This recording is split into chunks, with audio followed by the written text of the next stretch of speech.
Les aventures magiques de Nounours dans le monde des jouets.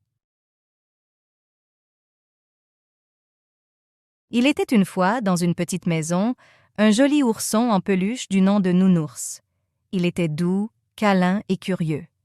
Nounours aimait explorer son environnement et découvrir de nouvelles choses, ce qui le rendait encore plus spécial aux yeux de son propriétaire, une petite fille nommée Léa. Un jour, alors que Léa l'avait laissée dans un grand magasin de jouets, Nounours décida de s'aventurer au-delà des rayons colorés qui l'entouraient.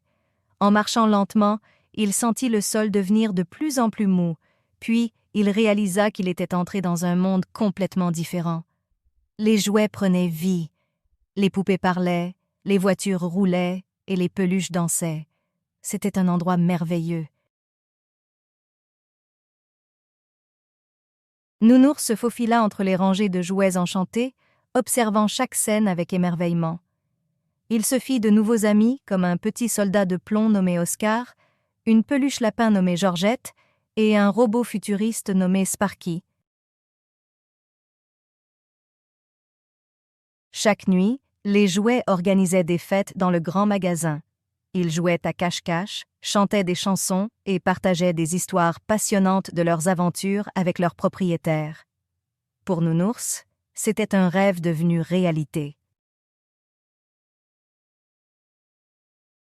Mais un matin, alors que l'aube pointait à l'horizon, Nounours se réveilla en sursaut. Il avait entendu un bruit étrange venant de la sortie du magasin. Inquiet pour ses amis, il décida de partir à leur recherche.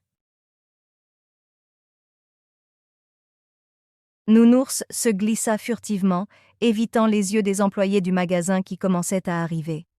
Il chercha partout, mais ne trouva aucun signe de ses amis jouets. Juste au moment où il allait abandonner, Nounours entendit un petit rire familier provenant d'une étagère en hauteur.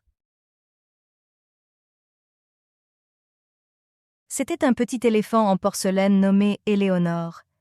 Elle lui expliqua que tous les jouets avaient été ramenés dans les rayons avant l'ouverture du magasin. Ils avaient obéi à la règle selon laquelle les jouets ne se réveillent que la nuit et reprennent leur place avant que les humains ne les retrouvent. Nounours était à la fois triste et soulagé. Il ne reverrait peut-être plus les autres jouets vivants, mais ils étaient tous en sécurité.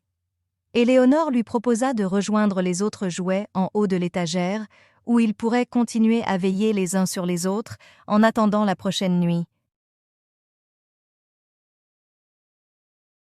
Nounours accepta avec joie et grimpa avec précaution jusqu'à l'étagère. Il retrouva ses amis jouets et ensemble, ils partageaient leurs histoires et leurs rêves. Ils attendaient avec impatience chaque nuit lorsque le magasin se transformait de nouveau en un monde enchanté rempli d'aventures et de bonheur. Ainsi, Nounours apprit que, même si les choses peuvent sembler différentes de ce qu'elles sont réellement, l'amitié et la magie continuent à exister. Il comprit également que chaque jour, il avait une mission essentielle. Être un compagnon doux et aimant pour Léa, sa fidèle amie et protectrice, et cela, c'était le plus grand bonheur de notre ourson curieux, Nounours.